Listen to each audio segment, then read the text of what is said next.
In the early decades of the 19th century, America was a land on fire with religious passion.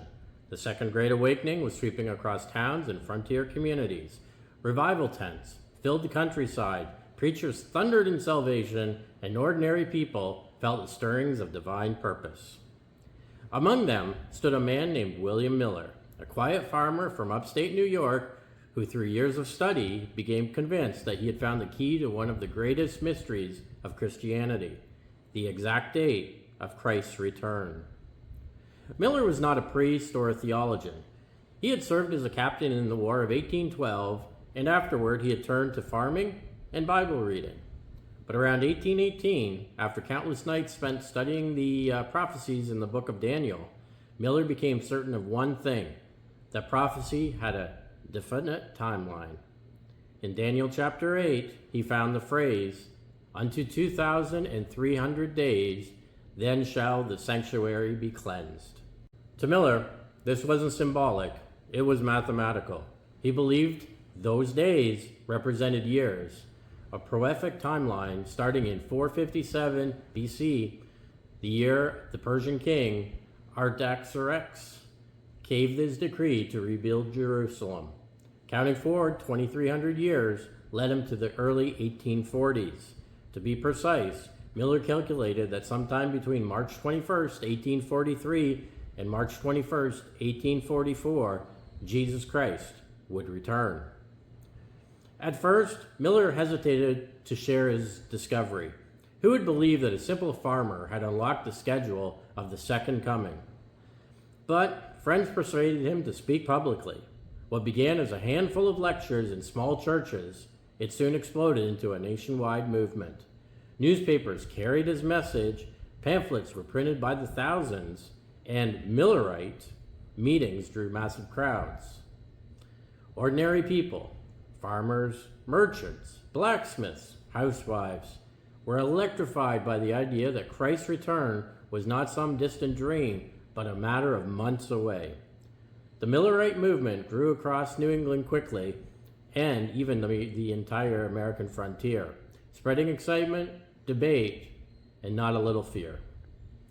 As 1843 approached, Miller's followers sold their possessions, paid off their debts, and devoted themselves to prayer and repentance. When March 21st, 1844 passed quietly, their hearts broke, but only briefly. Many still believed the calculation was right. Perhaps the error was in the calendar, not in the prophecy. Then came Samuel S. Snow, another enthusiastic follower who refined the prediction. He argued that the cleansing of the sanctuary referred to the Jewish Day of Atonement, Yom Kippur, which in 1844 would fall on October 22nd. Once again, hope blazed like wildfire. October 22nd, 1844 became the Day of Destiny. Across the country, believers gathered in fields, on hillsides, and in meeting houses, dressed in plain white robes. They were called their ascension garments, ready to be caught up and gone to heaven. Some gave away their farms, their furniture, even their beloved pets, believing earthly possessions would soon be worthless. As the sun set, crowds grew silent. Evening shadows lengthened. Hearts pounded. Eyes searched the heavens for a glimpse of divine glory. Perhaps a sudden trumpet, a burst of light, a sign in the sky. But hour by hour, night fell, and still, nothing happened. Midnight came. The stars glittered silently. The world remained stubbornly ordinary. When the dawn broke on October 23rd, the Millerites were left stunned in disbelief. Farmers trudged home through the morning frost. Ministers wept in their pulpits. Families who had waited together in faith now faced humiliation and mockery from their neighbors. That day, October 22nd, 1844, would enter history as a great disappointment.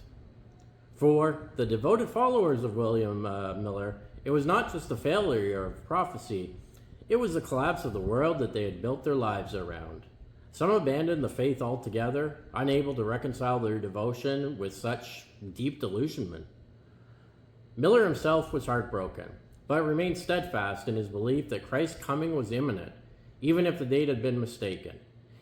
He wrote, "We looked for our coming Lord until the clock told 12 at midnight. But as ridicule spread, the great movement splintered." A few clung to hope, not by denying their disappointment, but by reinterpreting it. These believers studied the same scriptures with renewed intensity and proposed something new, that on October 22nd, Christ had begun an important phase of heavenly work. Not a physical return to earth, but a spiritual transition, cleansing the heavenly sanctuary in preparation for his eventual coming. This interpretation would shape a new religious identity. From the ashes of disappointment grew the new beginnings of what would become the Seventh-day Adventist Church, a faith that continues to thrive today with millions of followers across the globe. In hindsight, the Great Disappointment is more than just a failed prophecy. It's a window into the human capacity for belief, hope, and perseverance. The followers of William Miller were not foolish dreamers. They were people longing for certainty in a changing world. People searching for meaning at a time when America itself was transforming under industrial growth, westward expansion, and rapid social change. Their story reminds us of both the power and the peril of passionate conviction. The Millerites' faith inspired hundreds of communities to pray, share, and care for one another. But it also shows how easily certainty can turn into a heartbreak when faith is tied too tightly to a date on the calendar. And yet, from that night of shattered expectation, something remarkable did happen. The movement's survivors didn't simply vanish. They rebuilt, rethought, and found a new way to understand what had happened.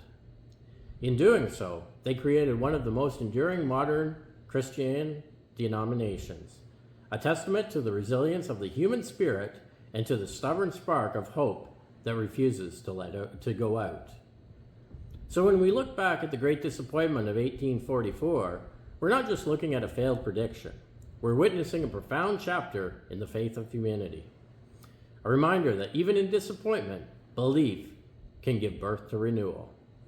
Because sometimes the end of one story is the quiet beginning of another. Thanks for watching us today on the Daily Passcast.